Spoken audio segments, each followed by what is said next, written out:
శాతాలు chapter నుంచి ఒక లెక్క చూడండి. ఒక ఒక వ్యక్తి గోధుమ ధర 20% పెరగడం వల్ల అతని ఖర్చులో మార్పు లేకుండా ఉండుటకు తన యొక్క వినియోగాన్ని ఎంత శాతం తగ్గించుకోవాలని అడుగుతున్నారు. అంటే అతని దగ్గర 100 రూపాయలు ఉంటే అతను 100 రూపాయలే ఖర్చు పెట్టగలడు గోధుమ ధర ఎంత పెరిగినప్పటికీ కూడా. అంటే ఎంత ధర అయితే పెరుగుతుందో అంత వినియోగాన్ని అతను తగ్గించుకోవాలని అన్నమాట. ఇక్కడ ఏంటంటే ఇప్పుడు చూడండి 20% పెరిగింది అంటున్నారు. 20% పెరిగింది కదా, 20% పెరిగింది.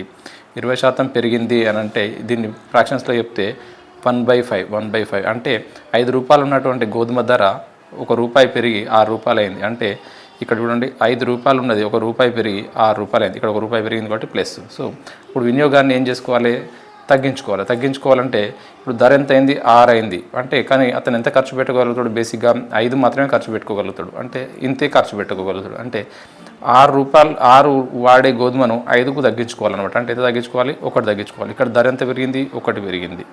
అవునా, అంటే 1 తగ్గించుకోవాలి. దేని నుంచి పెరిగింది, దాని నుంచి పెరిగింది ఎంత, 6. కాబట్టి 1/6 అంటే ఎంత, 16.66% వినియోగాన్ని అతడు తగ్గించుకోవాల్సి ఉంటుంది. అంటే గోధుమ ధర 20% ఎప్పుడైతే పెరుగుతుందో అతడు తన యొక్క వినియోగాన్ని 16.6% తగ్గించుకోవాల్సి ఉంటుంది. ఇలాంటి మరిన్ని వీడియోల కోసం సబ్స్క్రైబ్ చేసుకోండి ఎగ్జామ్ లాజిక్.